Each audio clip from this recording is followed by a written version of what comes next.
الحمد لله نحمده ونستعينه ونستغفره ونؤمن به ونتوكل عليه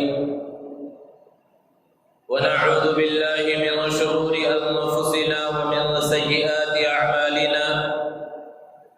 من يهده الله فلا مضل له ومن يضلله فلا هادي له ونشهد أن لا إله إلا الله وحده لا شريك له ونشهد أن سيدنا ومولانا محمدا عبده ورسوله صلى الله تعالى عليه وعلى آله وأصحابه وبارك وسلم تسليما كثيرا أما بعد فأعوذ بالله من الشيطان الرجيم بسم الله الرحمن الرحيم يا أيها الذين آمنوا اجتنبوا كثيرا من الظن إن بعض الظن إثم ولا تجسسوا ولا يغتب بعضكم بعضا أيحب أحدكم أن يأكل لحم أخيه ميتا فكرهتموه واتقوا الله إن الله تواب رحيم وقال الله تعالى قل للمؤمنين يغضوا من أبصارهم ويحفظوا فروجهم ذلك أزكى لهم إن الله خبير بما يصنعون صدق الله مولانا العظيم معزز سامعین کرام، بزرگوں اور دوستوں، اللہ رب العزت نے ہم سب کو یہاں پر جمع فرمایا اور ہم طاق رات کی نسبت سے یہاں پر جمع ہے۔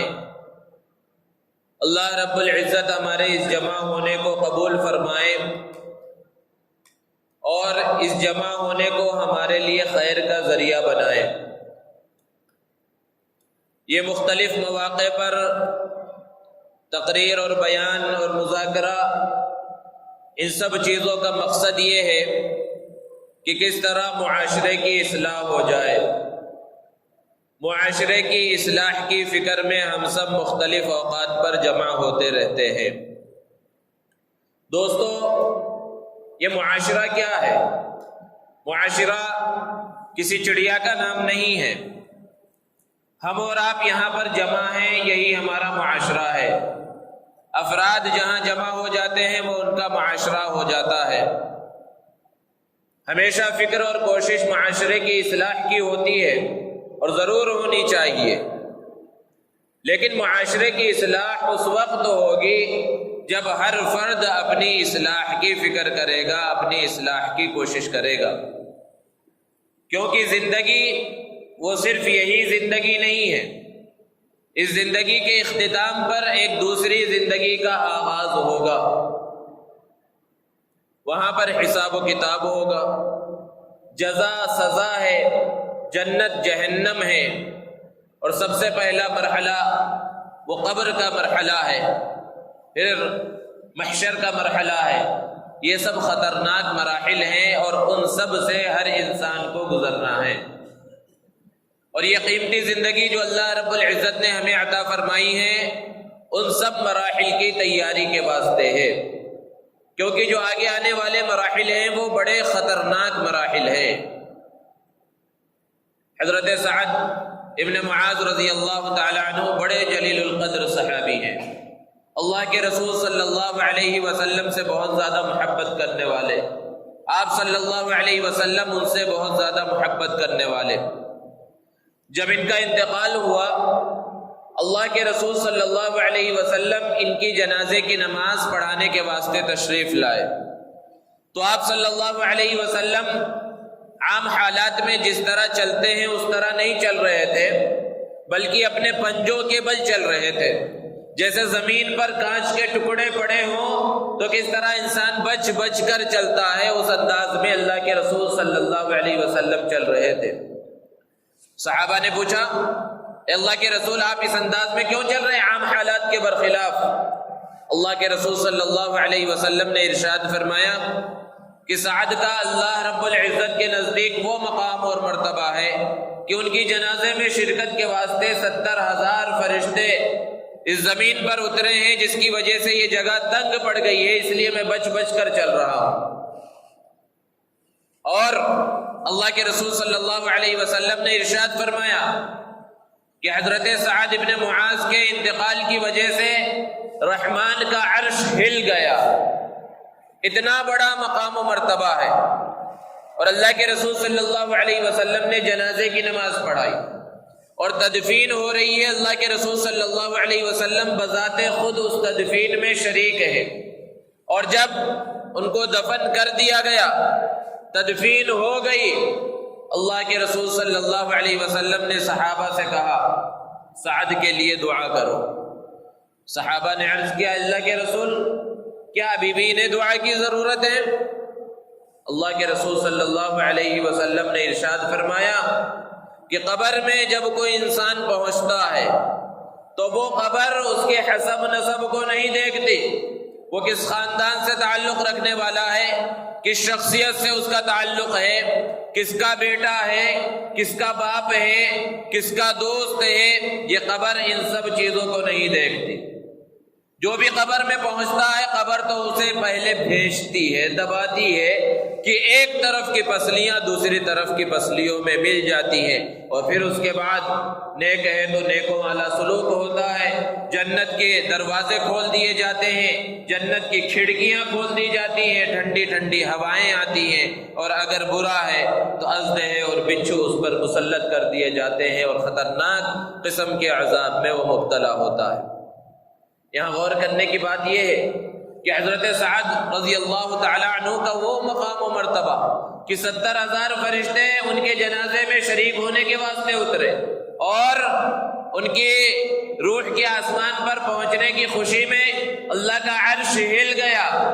اللہ کے رسول صلی اللہ علیہ وسلم جنازے کی نماز پڑھا رہے ہیں اور اللہ کے رسول صلی اللہ علیہ وسلم تدفین میں شریک ہیں، بھلا ان کی مغفرت کے اندر کوئی شک ہو سکتا ہے؟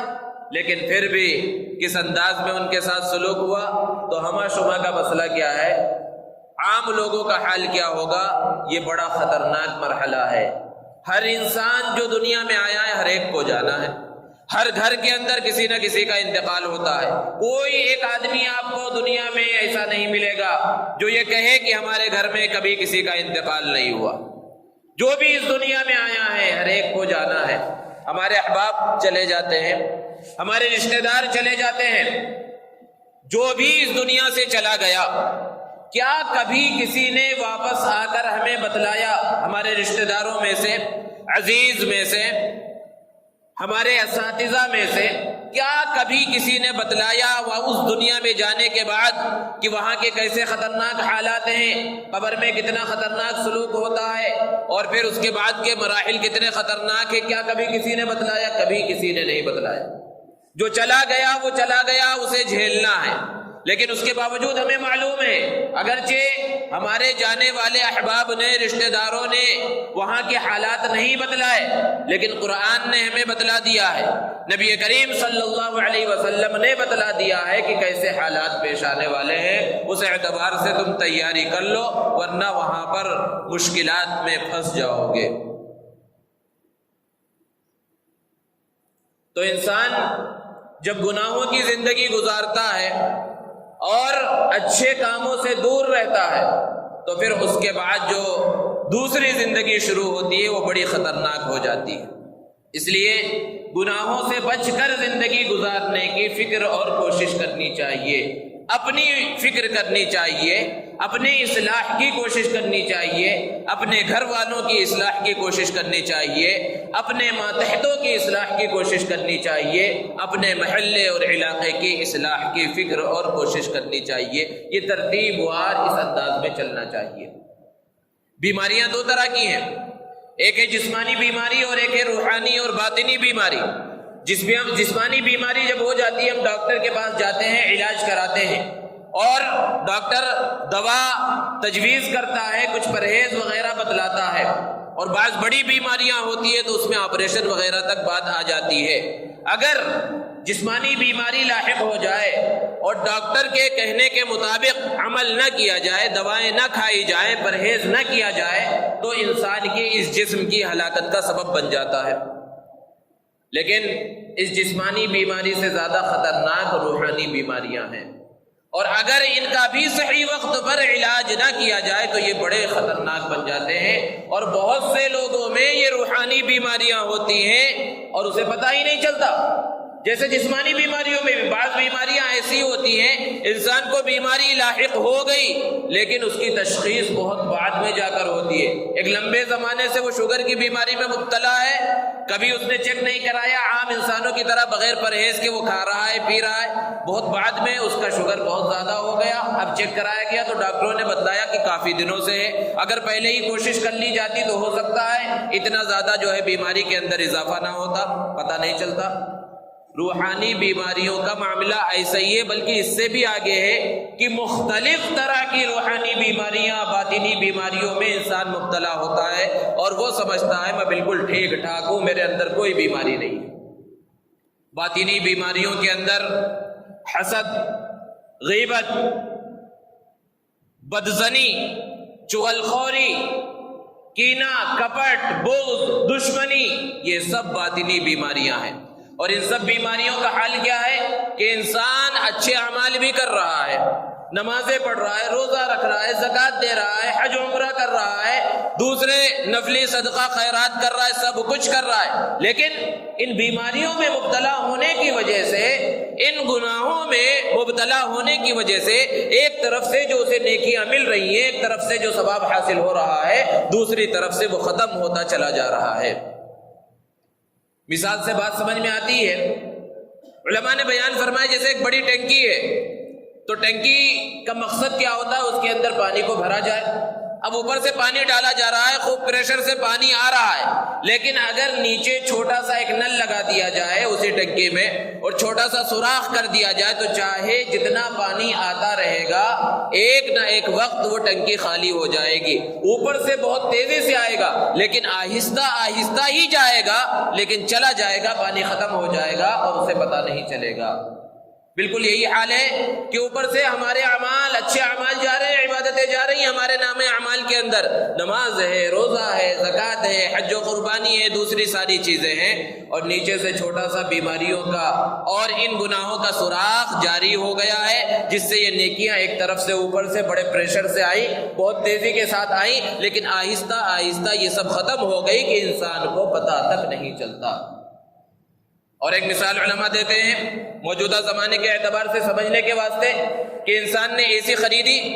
اور سخت گرمی کا زمانہ ہے، گھر میں اپنے کمرے میں اے سی لگایا ہزاروں روپے خرچ کر کے، اب اے سی جب اس نے لگا دیا پھر اس کے بعد جو ہے کمپنی والوں کے پاس پہنچا، دکان والے کے پاس پہنچا کہ بھئی کمرے کو اے سی ٹھنڈا ہی نہیں کر رہا ہے، ہمارا کمرہ ٹھنڈا ہی نہیں ہو رہا ہے، تو پہلا سوال جو دکان والا کرے گا وہ یہی کرے گا کہ اے سی لگانے کا تقاضا یہ ہے کہ اے سی چالو کرنے کے بعد کمرے کے کھڑکیاں، دروازے سب کچھ بند کر دیا جائے، کوئی سوراخ نہ ہو جہاں سے ہوا باہر جائے۔ تو تم نے کمرے کی کھڑکیاں اور دروازے بند کر دیے تھے، وہ کہے گا نہیں بند کیے، تو اب اسے بے وقوف کہا جائے گا کہ اس کا تقاضا ہی یہی ہے، ورنہ ہزاروں لاکھوں کی اے سی لگا دو اور تم اس کے ہوا کے باہر جانے سے روکنے کا انتظام ہی نہ کرو، کھڑکیاں اور دروازے اور روشن دان وغیرہ بند ہی نہ کرو، تو پھر ٹھنڈی ہوا ایک طرف سے آئے گی ضرور، لیکن وہ دوسری طرف سے چلی جائے گی، وہ رکے گی ہی نہیں، وہ کمرے کو، تمہارے حال کو ٹھنڈا ہی نہیں کرے گی۔ بالکل یہی حال ہے کہ ہم نے نیکیوں کے بہت سے اے سی لگا دیے ہیں، ہم روزہ بھی رکھ رہے ہیں، تلاوت قرآن مجید بھی کر رہے ہیں، نفلی عبادات میں بھی لگے ہوئے ہیں، سب کچھ کر رہے ہیں، ایک طرف سے ٹھنڈی ہوائیں آ رہی ہیں ہمارے نام اعمال کے اندر، لیکن ادھر سے غیبت کا دروازہ کھول دیا ہے، ادھر سے چغلی کی جو ہے کھڑکی کھول رکھی ہے، ادھر سے حسد کا روشن دان کھول رکھا ہے کہ ادھر سے ساری چیزیں آ رہی ہیں اور آہستہ آہستہ سب کچھ ختم ہوتا چلا جا رہا ہے۔ اس لیے ضرورت اس بات کی ہے کہ بڑے گناہ جو ہیں جن کا تذکرہ مسلسل ہوتا رہتا ہے وہ تو ہیں، یہ چھوٹے چھوٹے گناہ جنہیں ہم سمجھتے ہیں اور اصلاً یہ بہت بڑے گناہ ہیں، ان سب سے بچنے کی ضرورت ہے۔ اللہ رب العزت نے قرآن مجید کے اندر ارشاد فرمایا یا ایھا الذین آمنوا اجتنبوا کثیرا من الظن، یہ باطنی بیماریوں میں سے ایک جو بیماری ہے وہ بہت بڑا گناہ ہے، وہ ہے کسی کے بارے میں بدگمانی۔ اللہ رب العزت نے ارشاد فرمایا اے ایمان والو گمان سے بچو، اللہ رب العزت نے یہاں یہ نہیں فرمایا کہ برے گمان سے بچو. اسی طرح نبی کریم صلی اللہ علیہ وسلم نے ارشاد فرمایا ایاکم والظن، کہ تم گمان سے بچو. یہاں بھی اللہ کے رسول صلی اللہ علیہ وسلم نے برے گمان سے نہیں بیان فرمایا. وجہ اس کی یہ ہے کہ جب کسی کے بارے میں، کسی شخص کے بارے میں، کسی دوست کے بارے میں، کسی انسان کے بارے میں، کسی مسلمان کے بارے میں جب کوئی گمان، کوئی خیال پیدا ہوتا ہے تو ہو سکتا ہے پہلے مرحلے میں وہ برا گمان نہ ہو، برا خیال نہ ہو، لیکن شیطان اور نفس جب انسان کے ساتھ لگے ہوئے رہتے ہیں تو پھر وہ خالص جو گمان تھا، نہ برا تھا نہ اچھا تھا، وہ برائی تک پہنچا دیتا ہے، اور یہ گمان صرف گمان باقی نہیں رہ جاتا، یہ بدگمانی بن جاتا ہے. اس لیے پہلے ہی مرحلے میں روک دیا گیا کہ خواہ کسی کے بارے میں سوچنے کی ضرورت ہی نہیں ہے، کسی کے بارے میں گمان مت کرو. تو یہ بدگمانی بہت بڑا گناہ ہے. کسی کو کسی حالت میں دیکھ لیا، اب اس کی حقیقت نہیں معلوم، کہ ہو سکتا ہے کسی دوسری وجہ سے وہ اس حالت میں ہو، لیکن ہم بدگمان ہو گئے کہ وہ فلاں جو ہے فلاں گناہ کے اندر مبتلا ہے، فلاں گناہ کے اندر مبتلا ہے. ذہن کے اندر ہمارے خیالات آ رہے ہیں، فلاں تو یہ کام کر رہا ہے، فلاں تو وہ کام کر رہا ہے. ایک ایک بدگمانی جو ایک ایک شخص کے بارے میں ہو رہی ہے، قیامت کے دن جب نام اعمال کھلے گا اور ہمارا یہ رجسٹر اور ہمارا یہ دفتر کھلے گا تو جتنی بدگمانیاں ہیں اس طرح ایک ایک بدگمانی کے بارے میں حساب دینا پڑے گا. اور جو بدگمانی ہم نے پال رکھی ہے اس کے اوپر شرعی طور پر دلیل ہونی چاہیے کہ نہیں، میں جو آپ کے بارے میں یہ گمان کر رہا ہوں میرے پاس یہ دلیل ہے، پروف ہے، تب تو ٹھیک ہے. اگر وہاں قیامت میں آپ دلیل پیش کر سکے، اس کے لیے کوئی ثبوت دے سکے، تب تو اچھی بات ہے، تب تو وہ بدگمانی میں آیا ہی نہیں. لیکن غور کرنے کی بات ہے کہ یہ عام گناہ نہیں ہے، یہ ایک ایک بدگمانی جو ہو رہی ہے یہ گناہ کبیرہ ہے، اور اس کا اللہ رب العزت کے سامنے حساب دینا ہے. اس پر دلیل پیش کرنا پڑے گا، ثبوت پیش کرنا پڑے گا، پروف پیش کرنا پڑے گا اللہ رب العزت کے دربار میں. تو پھر ان بدگمانیوں سے بچنے کا طریقہ کیا ہے؟ بدگمانیوں سے بچنے کا سب سے آسان طریقہ یہ ہے کہ کسی کے بارے میں بھی کوئی برا خیال آ رہا ہے یا لوگ ذہنوں کے اندر ڈال رہے ہیں تو تعویل کر لی جائے کہ بھئی وہ اس جگہ پر نظر آیا تھا، نہیں فلاں کام کی وجہ سے ہو سکتا گیا ہو، یا اس وجہ سے گیا ہوگا، اس وجہ سے گیا ہوگا، اس کے بارے میں تعویل کر لی جائے. الگ الگ مختلف طرح کی تعویلیں ہو سکتی ہیں کہ ایک آدمی کے اندر 100 برائیاں نظر آ رہی ہے لیکن ایک اچھائی نظر آ رہی، 100 برائیوں کو چھوڑ دو، وہ ایک اچھائی کو دیکھ لو کہ نہیں اس کے اندر یہ اچھائی ہے. ایک بزرگ سے کسی نے سوال کیا کہ ایک آدمی ہے جو اپنے آپ کو مسلمان کہتا ہے لیکن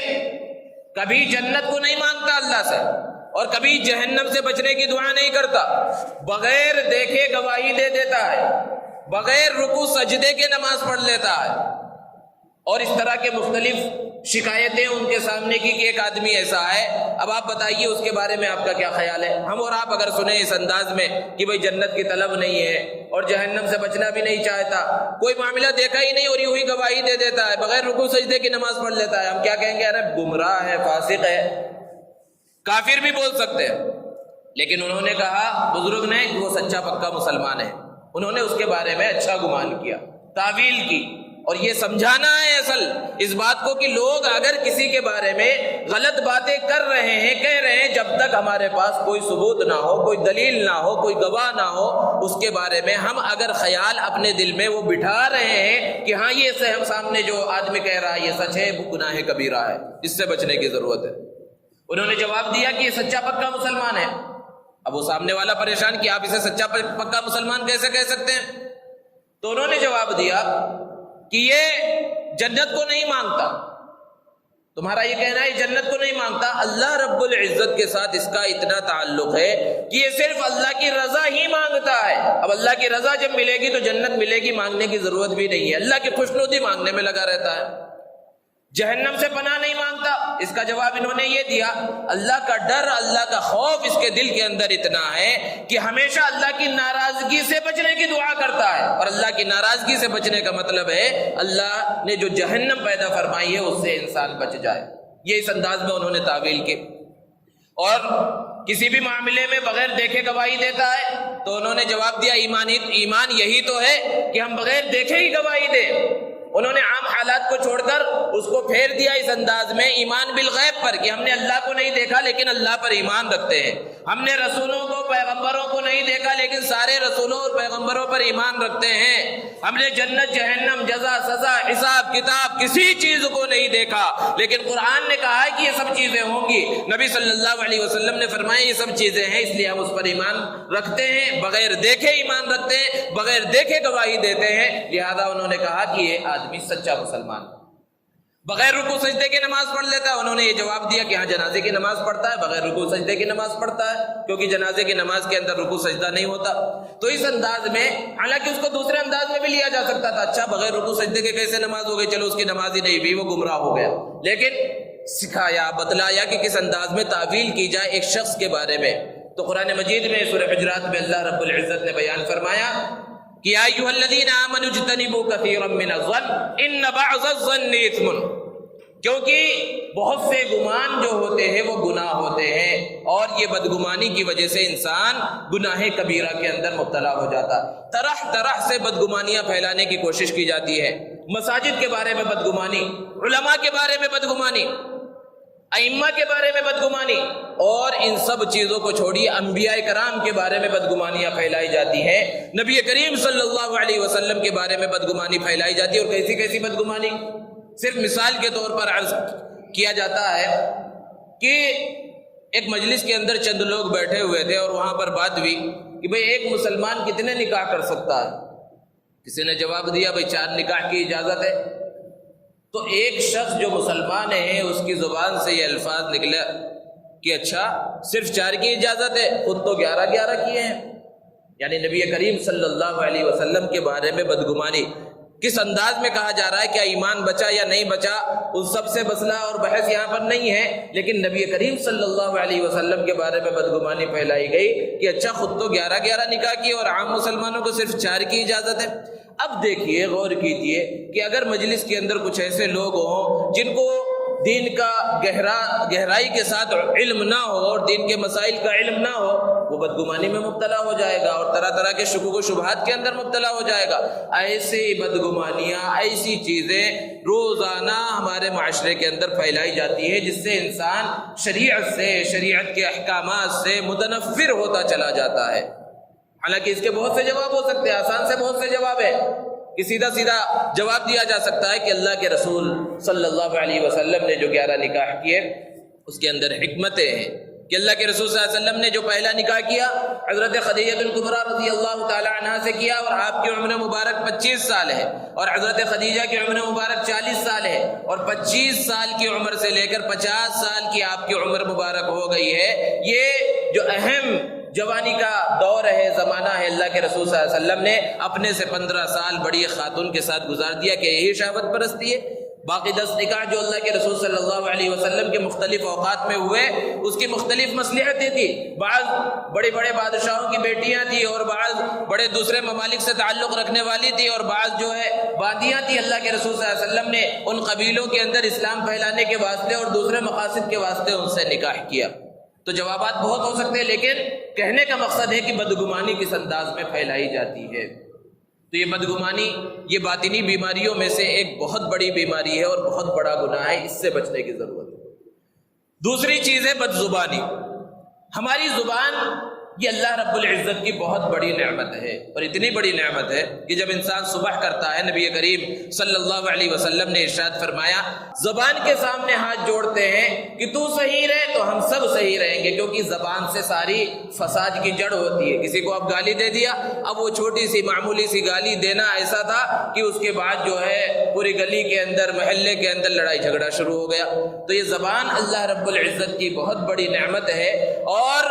اس کے بہت ساری ذمہ داریاں ہیں۔ ایک سب سے بڑی ذمہ داری ہے سچ بولنا،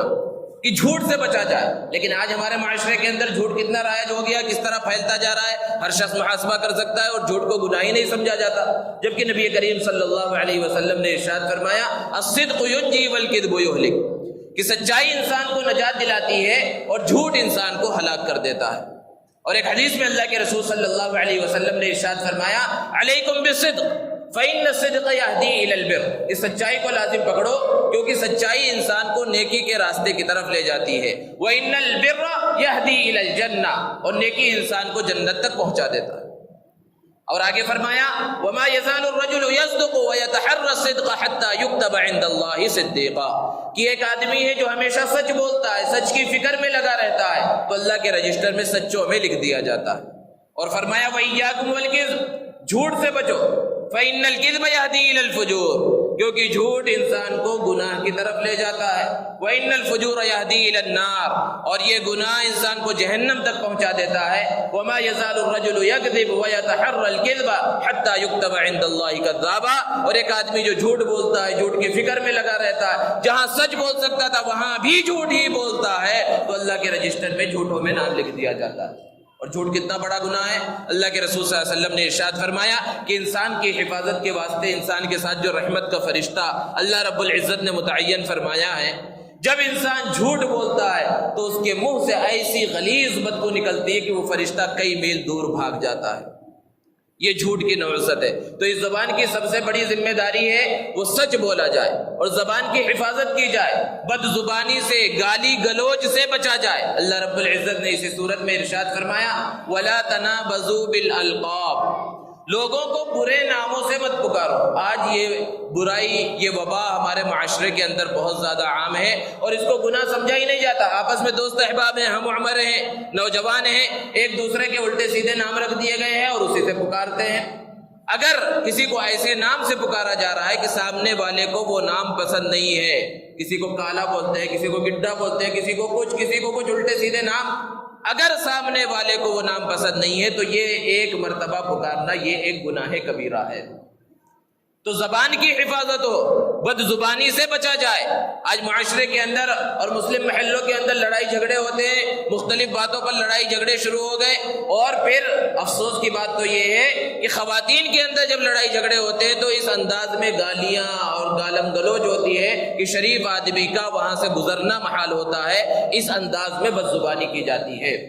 تو اس بد زبانی سے بچنے کی ضرورت ہے۔ یہ بد زبانی بہت بڑا گناہ ہے، بہت بڑی نحوست اس سے پھیلتی ہے اگر زبان کی حفاظت نہ کی جائے تو۔ اور تیسری چیز ہے بد نگاہی، نگاہ کی صحیح انداز میں حفاظت نہ کرنا۔ اللہ رب العزت نے قرآن مجید کے اندر ارشاد فرمایا قُل لِّلْمُؤْمِنِينَ يَغُضُّوا مِنْ أَبْصَارِهِمْ، کہ نبی صلی اللہ علیہ وسلم مسلمان مردوں سے کہہ دیجئے کہ وہ اپنی نگاہوں کو نیچے رکھے۔ آج معاشرے کے اندر یہ بے حیائی، عریانیت اور فحاشی ہر طرف پھیلی ہوئی ہے، ہر طرف بد نگاہی ہو رہی ہے، اور بد نگاہی کے گناہ کے اندر انسان مبتلا ہے، ہر طرف مبتلا ہے۔ اب سوال یہ پیدا ہو سکتا ہے کہ بے حیائی، عریانیت، ننگاپن اور فحاشی ہر طرف اتنی زیادہ پھیل گئی ہے، آخر انسان بچے تو کیسے بچے؟ انسان بچ سکتا ہے، اور بچنے کے لیے ایک چیز چاہیے، اور وہ چیز ہے ہمت اور حوصلہ، کہ انسان اگر ارادہ کر لے کسی گناہ سے بچنے کا تب ہی وہ اس گناہ سے بچ سکتا ہے، اور اگر پختہ ارادہ ہی نہ کرے تو ہزار بہانے ہوں گے کہ ہم کہیں نہیں بچ سکتے، ہم تو گاڑی پہ جا رہے ہیں تو وہاں بد نگاہی ہو رہی ہے، شاپنگ مال پہ جا رہے ہیں تو وہاں بد نگاہی ہو رہی ہے، یہاں جا رہے ہیں تو بد نگاہی، وہاں جا رہے ہیں تو بد نگاہی ہو رہی ہے۔ تو اس کا مطلب ہے ہمت اور حوصلہ ہی نہیں کیا گیا۔ اگر ہمت کر لیا جائے، حوصلہ کر لیا جائے اور پختہ ارادہ کر لیا جائے تو انسان اس گناہ سے بچ سکتا ہے، بد نگاہی کے گناہ سے بچ سکتا ہے۔ علامہ یافعی رحمۃ اللہ علیہ کی ایک کتاب ہے ترغیب و ترہیب، اس کے اندر انہوں نے ایک واقعہ لکھا کہ کس طرح انسان ارادہ کرے کم سے کم گناہ سے بچنے کا تو کس طرح اللہ رب العزت راستے آسان فرما دیتے ہیں۔ کہ ایک شخص کی کرانے کی دکان تھی، وہ آدمی اپنی کرانے کی دکان پر بیٹھتا تھا اور اس کا نوجوان بیٹا بھی اسی دکان پر بیٹھتا تھا۔ ایک بوڑھی عورت کچھ سامان لینے کے واسطے اس دکان کے اوپر آئی، اور جب سامان لے لیا تو اس بوڑھی عورت نے کہا کہ میں پیسے لانا بھول گئی ہوں، اپنے اس نوجوان بیٹے کو میرے ساتھ بھیج دو، میرے گھر تک یہ آئے، میں اسے پیسے دے کر واپس بھیجا دوں گی۔ اس آدمی نے اپنے بیٹے کو اس بوڑھی عورت کے ساتھ بھیج دیا کہ جاؤ پیسے لے کر آ جاؤ، جو سامان انہوں نے لیا ہے اس کے پیسے لے کر آؤ۔ جب یہ بوڑھی عورت گھر میں پہنچی تو یہ بوڑھی کہیں غائب ہو گئی، اور اس گھر کے اندر ایک نوجوان خوبصورت لڑکی ہے، اور وہاں پر دروازے کو بند کر دیا گیا، اور اس نوجوان لڑکی نے کہا کہ میں نے یہاں کوئی پیسے ویسے دینے کے واسطے نہیں بلایا، بلکہ تم سے غلط کام کرنے کے واسطے بلایا ہے۔ اب تمہارے پاس کوئی دوسرا راستہ نہیں ہے۔ اب دروازے ہر طرف سے بند ہو گئے، اب اس کو بچنے کا کوئی راستہ نظر نہیں آ رہا، کیونکہ اگر ایسے موقع پر عورت جو ہے یوں ہی شور مچا دے تو لوگ اس کا جینا محال کر دیں گے، یوں ہی بے عزت ہو جائے گا۔ لیکن دل کے اندر گناہ سے بچنے کا خیال پیدا ہوا، جیسے حضرت یوسف علیہ السلام کے ساتھ معاملہ پیش آیا کہ سارے دروازے بند ہیں، تالے لگے ہوئے ہیں اور گناہ کی دعوت مل رہی ہے، گناہ کے لیے حالات سازگار ہیں، سب کچھ ہے، لیکن حضرت یوسف علیہ السلام نے ارادہ کیا۔ اصل چیز ہے ارادہ۔ انسان بچنے کا ارادہ ہی نہ کرے تو پھر راستے کیسے کھلیں گے؟ بچنے کا ارادہ کیا حضرت یوسف علیہ السلام نے، دیکھ رہے ہیں دروازے پر تالا لگا ہوا ہے، لیکن پھر بھی دروازے کی طرف دوڑے کہ اپنی طرف سے کتنا ہو سکتا ہے اتنا انسان کرے، آگے دروازوں کے تالے کھلتے چلے گئے اور حضرت یوسف علیہ السلام بچ گئے۔ اب اس شخص کے دل کے اندر بھی گناہ سے بچنے کا خیال پیدا ہوا اور اس نے کہا کہ ٹھیک ہے، لیکن مجھے قضائے حاجت کی ضرورت محسوس ہو رہی ہے۔ تو وہ زمانہ آج کے زمانے کی طرح تو تھا نہیں کہ بیت الخلاء وغیرہ جس طرح گھر میں بنے اور فلش ہے کہ جو باتھ روم ہے وہ بھی بالکل صاف ہوتا ہے، پانی یوں ہی چلا جاتا ہے۔ تو اس عورت نے، اس نوجوان لڑکی نے اپنی خادماؤں سے فوراً کہا کہ جو بیت الخلاء ہے اس کو اچھے انداز میں صاف کیا جائے۔ فوراً صاف کیا گیا۔ اب یہ نوجوان جب اس بیت الخلاء کے اندر پہنچا تو اس نے قضائے حاجت کی اور اپنی ہی گندگی کو اپنے پورے بدن کے اوپر مل لیا، پورے بدن کے اوپر لگایا اور پھر اس کے بعد باہر آیا۔ اب جب اس لڑکی نے اس گندی حالت میں اس شخص کو دیکھا تو اب اس کو برا بھلا کہنا شروع کیا کہ کتنا بے وقوف ہے، یہ گندگی لگا دیا، چل یہاں سے باہر نکل۔ اب اس کو باہر بھیج دیا اور اس کا مقصد یہ تھا کیونکہ دوسرا کوئی راستہ نظر نہیں آ رہا تھا۔ اب گندگی جو ہے پورے بدن کے اوپر لگا دیا، یہ معمولی بات نہیں ہے، بیان کر لینا اور بول لینا بہت آسان ہے، لیکن ہمت اور جذبہ دکھانا یہ اصل چیز ہے۔ تو بہرحال اس گندگی کے ساتھ باہر نکلا، تالاب پر گیا اور وہاں پر نہایا اور اپنے آپ کو صاف ستھرا کیا، اور پھر جب اپنے دوستوں کے پاس پہنچا تو اس کے دوست نے اس سے کہا کہ تو کتنا بے وقوف آدمی ہے کہ تھوڑا بہت جو تو کماتا ہے عطر پر ہی خرچ کر دیتا ہے ہمیشہ، کیوں اتنے قیمتی عطر تو لگاتا ہے، کیوں اتنی قیمتی خوشبو لگاتا ہے، ہمیشہ تیرے بدن سے اتنی اچھی خوشبو آتے رہتی ہے، ارے کچھ پیسے بچا لیا کر، دوسرے کاموں میں استعمال کر، خالی خوشبو کے پیچھے کیوں جو ہے استعمال کرتا ہے۔ اس نوجوان نے کہا قسم خدا کی میں نے عطر خریدنے کے لیے، خوشبو خریدنے کے لیے 1 روپیہ 1 پیسہ استعمال نہیں کیا۔ تو پھر اب اس کو اور زیادہ تجسس ہوا کہ پھر تیرے بدن سے اتنی اچھی خوشبو کیوں آ رہی ہے؟ اب یہ ٹالتا رہا، لیکن جیسا کہ ایک محاورہ ہے کہ الانسان حریص فیما منع، کہ انسان کو جس چیز سے روکا جائے وہ اسی چیز کی طلب ظاہر کرتا ہے۔ اب اس نے اس کو بتانا نہیں چاہا اپنے واقعے کو، لیکن اب دوست نے بار بار جب پوچھنا شروع کیا تو اس نے بتلایا کہ میرے ساتھ ایسا ایسا واقعہ پیش آیا تھا اور میں نے اپنی گندگی اپنے پورے بدن پر لگا لی تھی اور پھر میں تالاب پر جا کر میں نے نہا لیا تھا، اس وقت سے میرے بدن میں اور میرے کپڑوں سے اس انداز کی خوشبو نکل رہی ہے۔ تو کہنے کا مقصد یہ ہے کہ کس انداز میں جب ارادہ کیا گیا، ہمت کی گئی، تو اللہ رب العزت نے بچنے کے راستے بھی پیدا فرمائے، اور جب گناہ سے انسان بچنے کی کوشش کرتا ہے اللہ رب العزت اس کے لیے راستے آسان فرما دیتے۔ اسی کتاب میں علامہ یافعی رحمۃ اللہ علیہ نے ایک اور واقعہ لکھا کہ ایک علاقے میں ایک نوجوان تھا، بہت بڑا گنہگار، اور اتنا بڑا گنہگار کہ گناہ پر اسے فخر تھا، اور جو گناہ کرتا بدکاری میں، زناکاری میں عموماً مبتلا ہوتا رہتا، تو جس طرح لوگوں کو ڈائری لکھنے کی عادت ہوتی ہے، اچھی عادت ہے، تو وہ گناہوں کو لکھتا تھا کہ آج میں نے یہ گناہ کیا، آج میں نے یہاں بدکاری کی، آج میں نے یہاں زناکاری کی۔ ان سب چیزوں کو وہ اپنی ڈائری کے اندر مستقل لکھتا رہتا۔ اس کی والدہ تھی، بوڑھی والدہ، اس کی والدہ ہمیشہ گناہوں سے بچنے کی ترغیب دیتی اور بولتی ہے بیٹا یہ سب گناہوں کو چھوڑ دے، لیکن اس کے دل کے اوپر ذرہ برابر اثر نہیں ہوتا، اسی طرح گناہوں میں مبتلا رہتا۔ اسی علاقے میں ایک عورت تھی جس کے شوہر کا انتقال ہو گیا تھا، چھوٹے چھوٹے اس کے بچے تھے، کھانے پینے کے واسطے کچھ نہیں تھا، بچے بھوک سے تڑپ رہے تھے۔ اب یہ نوجوان عورت باہر نکلی کہ کہیں سے کچھ کھانے پینے کا انتظام ہو جائے، اور اس نوجوان سے سامنا ہوا، اس کے سامنے اپنی ضرورت کو رکھا کہ مجھے کچھ پیسوں کی ضرورت ہے، پیسوں کا انتظام کر دو میرے واسطے تاکہ میں اپنے بچوں کو کھلا پلا سکوں۔ تو اس نوجوان نے کہا میں بہت بڑا مالدار ہوں، میں پیسے دیتا ہی رہتا ہوں، اس انداز میں پیسے غلط جگہوں پر خرچ کرتا ہوں، بدکاری میں، زناکاری میں، یہاں وہاں، میں بھی تم کو پیسے دینے کے واسطے تیار ہوں، بس ایک شرط ہے کہ تم میرے ساتھ جو ہے زناکاری کے اندر مبتلا ہو جاؤ۔ اب اس نوجوان عورت نے، پاکیزہ عورت نے کہا کہ مجھے ضرورت ہے، میرے بچے ہیں، میں اس واسطے مانگنے کے واسطے نکلی ہوں، اس سے منت سماجت کی، تو اس کے دل کے اندر اس گناہ سے بچنے کا خیال پیدا ہوا کہ ٹھیک ہے میں تم سے یہ غلط کام نہیں کروں گا، لیکن یہ پیسے جو میں دے رہا ہوں یہ پیسے بھی لے جاؤ، اس کو واپس کرنے کی بھی ضرورت نہیں ہے۔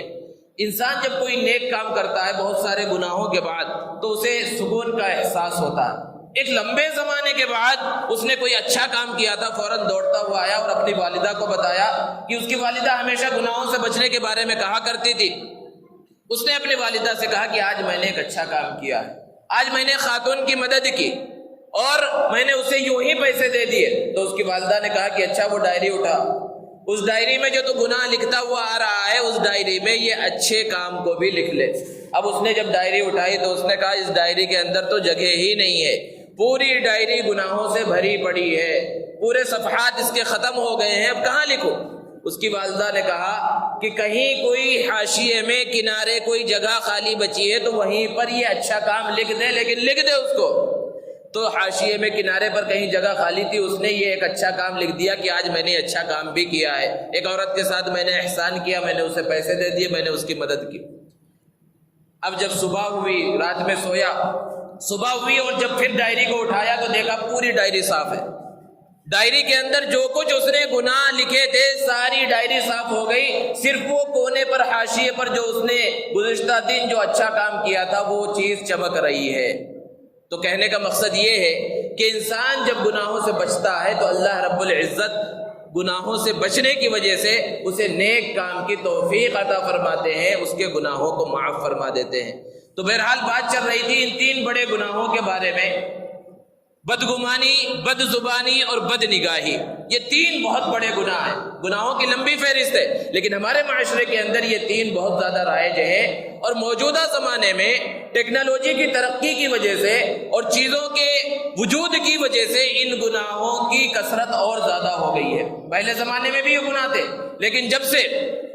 سوشل میڈیا وجود کے اندر آیا ہے ان گناہوں کے اندر بہت زیادہ کثرت ہو گئی ہے۔ سوشل میڈیا کا استعمال کوئی ناجائز اور حرام نہیں ہے، اس کو صحیح انداز میں استعمال کرنا چاہیے۔ صحیح انداز میں اگر انسان استعمال کرے گا تو اس سے بہت سارے فوائد بھی اس کو مل سکتے ہیں، لیکن غور کرنے کی بات یہ ہے کہ صحیح انداز میں استعمال کے بجائے غلط استعمال زیادہ ہوتا ہے۔ اور آج کون سا انسان ہے جو سوشل میڈیا استعمال نہیں کرتا؟ 90% لوگ بلکہ اس سے بھی زیادہ سوشل میڈیا استعمال کرتے ہیں، بلکہ جن کے پاس بھی بڑا موبائل فون ہے گویا کہ وہ سوشل میڈیا استعمال کرنے والے ہیں، سوشل میڈیا پورا ان کے جیب کے اندر موجود ہے۔ ہر شخص استعمال کر رہا ہے، بچے استعمال کر رہے ہیں، بڑے استعمال کر رہے ہیں، اور بہت سارے اچھے کاموں میں بھی ہمارا موبائل فون اور یہ سوشل میڈیا استعمال ہوتا ہے، کہ جیسے بڑے بڑے علماء ہیں، بڑے بڑے ڈاکٹر ہیں، یا بڑے بڑے پروفیسر ہیں جن کے سامنے ہم نہیں جا سکتے، جن سے ملاقات نہیں کر سکتے اور جن سے براہ راست علم حاصل نہیں کر سکتے، لیکن اس میڈیا کی ترقی کی وجہ سے آج ان سب چیزوں کا سیکھنا آسان ہو گیا کہ آن لائن کلاسیں ہو رہی ہیں۔ ایک دور علاقے میں بیٹھا ہوا امریکہ اور فلاں جگہ پر بیٹھا ہوا بڑا ڈاکٹر ہے، وہ ہندوستان نہیں آ سکتا، لیکن ہندوستان کے ڈاکٹر کوئی بڑا آپریشن ہے، پیچیدہ آپریشن ہے، اور ویڈیو کانفرنسنگ ہو رہی ہے، ویڈیو کال کے ذریعے وہاں سے ڈاکٹر بتا رہا ہے اور یہاں پر جو ہے مسئلے حل کیے جا رہے ہیں، یہ ایک اچھی چیز ہے۔ اسی طرح آن لائن اسباق ہو رہے ہیں، لوگ سیکھ رہے ہیں، اچھی چیز ہے۔ تجارت کے اندر ترقی ہو رہی ہے، اچھی چیز ہے، لیکن ان سب چیزوں کے علاوہ گناہوں کے اندر اس سے کتنا زیادہ اضافہ ہوا ہے وہ دیکھنے کی ضرورت ہے۔ کہ یہ تینوں گناہ اگر ہم ترتیب وار دیکھیں کہ بدگمانی سب سے زیادہ جو آج پھیلائی جا رہی ہے وہ اسی social media, WhatsApp, Facebook, Twitter, ان سب چیزوں کے ذریعے پھیلائی جا رہی ہے۔ طرح طرح کی بدگمانیاں، کسی کے بارے میں کچھ لکھ دیا، کسی کے بارے میں کچھ لکھ دیا، کوئی تحقیق نہیں ہے، فلاں آدمی ایسا ہے، فلاں آدمی نے یہ غلط کام کیا، فلاں آدمی نے وہ کیا، اور سب غلط فہمیاں اپنے ذہنوں کے اندر پال رہے ہیں اور سب بدگمانیوں کے اندر مبتلا ہوتے چلے جا رہے ہیں۔ کوئی تحقیق کرنے کی ضرورت محسوس نہیں کرتا۔ علماء کے بارے میں بدگمانی، مدارس کے بارے میں بدگمانی، ہر چیز کے بارے میں بدگمانی آج سوشل میڈیا کے ذریعے پھیلائی جا رہی ہے۔ آپ لوگوں نے دیکھا ہوگا رمضان کے مہینے کے اندر کہ کس طرح جو چندہ کرنے والے احباب ہوتے ہیں، مدارس کے سفراء ہوتے ہیں، جو دھوپ کی گرمی اور شدت کو برداشت کر کے رمضان میں روزہ رکھ کر وہ مدارس کے واسطے رقم اکٹھا کرنے کی کوشش کرتے ہیں، ان کے بارے میں طرح طرح سے بدگمانیاں اس انداز میں پھیلائی گئی ہیں کہ لوگوں کے ذہنوں میں ان کے بارے میں ایک غلط انداز، غلط چیز اور غلط تصور بیٹھ گیا ہے کہ انہیں دیکھتے ہیں تو عزت کی نگاہ سے نہیں دیکھتے۔ یہ کیوں ہوا؟ یہی سوشل میڈیا کی کارستانی ہے اور اسی کے دین ہے کہ اس میں اتنا برا لکھا گیا، اتنا لکھا گیا کہ یہ مانگنے والے ہیں، یہ کھانے والے ہیں، یہ لوٹنے والے ہیں، اس انداز میں ان کو بدنام کر دیا گیا اور ہم نے بھی یہی سمجھنا شروع کر دیا۔ اگر ہمارے پاس کوئی دلیل اور ثبوت نہیں ہے اور پھر ہم یہ سمجھ رہے ہیں گناہ کبیرہ کے اندر مبتلا ہو رہے ہیں، اللہ رب العزت کے پاس حساب دینا ہوگا۔ اور پھر بدزبانی کی بات بھی یہی ہے کہ سوشل میڈیا پر طرح طرح سے برے برے انداز میں بری بری گالیاں دی جا رہی ہے، جس کو جس انداز میں چاہا پیش کر دیا، کوئی روکنے والا نہیں، کوئی ٹوکنے والا نہیں ہے، ہر کوئی اس کے اندر مبتلا ہے۔ اور جو تیسری چیز ہے بدنگاہی، اس کا تو پوچھنا ہی کیا ہے کہ ان سب چیزوں کے ذریعے بے حیائی اور فحاشی جتنی زیادہ پھیلائی جا رہی ہے، کوئی اور چیز اتنی زیادہ نہیں پھیلائی جا رہی ہے۔ ایک ہے انسان کا خود گناہ کرنا، خود گناہ کرا، اس کا گناہ اس کی ذات تک محدود رہا، ایک مرتبہ گناہ کیا، اسے گناہ مل گیا، اس کے نام اعمال میں لکھ دیا گیا، توبہ کر لے گا، اللہ رب العزت معاف فرما دیں گے۔ لیکن اس سوشل میڈیا کی وجہ سے اور انٹرنیٹ کی وجہ سے اور ان سب چیزوں کی ٹیکنالوجی کی ترقی کی وجہ سے آج انسان ان سب چیزوں کو آگے بڑھا رہا ہے، اور جب آگے بڑھا دیتا ہے، جو پڑھے لکھے لوگ ہیں وہ جانتے ہیں ان سب چیزوں کے بارے میں اچھی طرح سے کہ جو چیز انٹرنیٹ پر ایک مرتبہ ڈال دی گئی اور اس کو آگے بڑھا دیا گیا، وہ فارورڈ ہونا شروع ہو گئی، شیئر کرنا لوگوں نے اسے شروع کر دیا، اب آپ چاہ کر بھی اسے پھر ڈیلیٹ نہیں کر سکتے۔ بہت سے نوجوان ہیں، بہت سا ایک بڑا طبقہ ہے ہمارے نوجوانوں کا، مسلمانوں کا، جو اس طرح کی فحش چیزیں، غیر محرم کی تصاویر ایک دوسرے کو بھیجتے ہیں، گروپوں میں ڈالتے ہیں یا اپنے اسٹیٹس پہ لگا رہے ہیں غیر محرم کی تصویر۔ اب جتنے لوگ اس غیر محرم کی تصویر کو دیکھ رہے ہیں یا گانے بجانے کو دیکھ رہے ہیں یا ناچ کو دیکھ رہے ہیں، تو جس نے لگایا ہے وہ تو گنہگار ہوگا، دیکھنے والے بھی سب گنہگار ہوں گے، لیکن جتنے لوگ دیکھ رہے ہیں ان سب کا گناہ بھی اس لگانے والے کو، اس بھیجنے والے کو ہوگا۔ اور اس چیز کے اندر، انٹرنیٹ اور سوشل میڈیا کے اندر ایک اہم چیز ہے جس پر غور کرنے کی ضرورت ہے کہ انسان کو توبہ کی توفیق مل جاتی ہے اپنے گناہوں کی، لیکن یہ گناہ ایسا ہے کہ اگر بے حیائی کی چیزوں کو، اس طرح کی کلپس کو، اس طرح کی ویڈیوز کو اور اس طرح کی تصاویر کو آگے بھیج دیا اور لوگوں کے درمیان شیئر کر دیا، بڑے بڑے گروپوں میں، فیس بک پہ، یہاں وہاں سب جگہوں پر ڈال دیا، اب اسے تو توبہ کی توفیق ہو گئی، لیکن اب جیسے کہ حدیث مبارکہ کے اندر ہے کہ گناہ کو جس نے ایجاد کر دیا ہے، اب وہ گناہ جتنے لوگ کرتے رہیں گے سب کا گناہ بھی اسے ہی ملے گا۔ اب اگرچہ یہ توبہ کر رہا ہے، لیکن اس کے ایجاد کرنے کی وجہ سے، اس کے فارورڈ کرنے کی وجہ سے، اس کے شیئر کرنے کی وجہ سے، اس کے لائک کرنے کی وجہ سے جب وہ چیز آگے بڑھ گئی ہے، اب یہ توبہ کر رہا ہے، تب بھی بظاہر اب اس کی توبہ کا کوئی فائدہ نہیں ہے، کیونکہ اسی کی وجہ سے اب ہزاروں لوگ ان گناہوں کے اندر مبتلا ہوتے چلے جائیں گے اور یہ سلسلہ بڑھتا چلا جائے گا، کوئی روک نہیں ہو سکتی اس کے اندر۔ اس لیے سب سے زیادہ ضرورت اس بات کی ہے کہ اپنے موبائل کے اندر، کمپیوٹر، لیپ ٹاپ میں پہلے تو ایسی چیزیں ہونی ہی نہیں چاہیے، اور پھر ان سب چیزوں کو کسی کو بھیجنا، اسٹیٹس پر لگانا یا اس طرح بڑھانا، ان سب چیزوں سے بھی بہت زیادہ بچنے کی ضرورت ہے۔ بے حیائی کی چیزوں سے، بدگمانی کی چیزوں سے، بدنگاہی کی چیزوں سے بچنے کی ضرورت ہے۔ اللہ رب العزت سے دعا ہے اللہ تبارک و تعالی ہم سب کو عمل کی توفیق عطا فرمائے، رمضان کے بقیہ ایام کی صحیح طرح سے قدر کرنے کی توفیق عطا فرمائے، اور جو ایام گزر چکے ہیں ان کے اندر جو کمیاں کوتاہیاں ہم سے ہوئی ہیں اور اس رمضان کی جو ناقدری اور گستاخی ہم سے ہوئی، اللہ رب العزت اس کو معاف فرمائے۔ وآخر دعوانا الحمدللہ رب العالمین۔ الحمدللہ رب العالمین۔ اللہم صلی علی سیدنا و مولانا محمد وبارک وسلم۔ یا اللہ یا رحمن یا رحیم یا ذا الجلال والاکرام یا احد الصمد الذی لم یلد ولم یولد ولم یکن له کفوا احد۔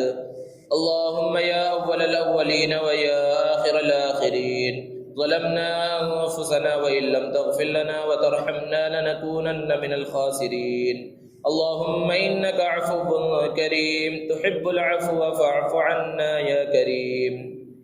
یا رب العالمین ہمارے گناہوں کو معاف فرما،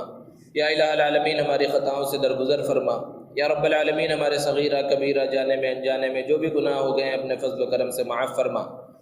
یا رب العالمین امت مسلمہ پر رحم فرما، جہاں بھی مسلمان پریشان حال ہیں ان کی پریشانیوں کو دور فرما۔ یا رب العالمین جو مقروض ہیں ان کے قرضوں کی ادائیگی کے غیب سے اسباب مہیا فرما۔ یا رب العالمین جو بیمار ہیں انہیں شفاء کاملہ دائمہ عاجلہ مستمرہ عطا فرما۔ یا رب العالمین جو اس دنیا سے رخصت ہو گئے ان کی مغفرت فرما۔ یا رب العالمین ہم سب کا خاتمہ اپنے اپنے وقت پر ایمان پر فرما۔ یا رب العالمین ملک کے اندر امن و امان قائم فرما، فتنہ اور فساد سے حفاظت فرما، ظالموں کے ظلم سے حفاظت فرما، شریروں کی شرارت سے حفاظت فرما، فتینوں کے فتنے سے حفاظت فرما، حاسدوں کے حسد سے حفاظت فرما۔ یا رب العالمین حرمین شریفین کی زیارت کی توفیق عطا فرما، حج مبرور کی توفیق عطا فرما۔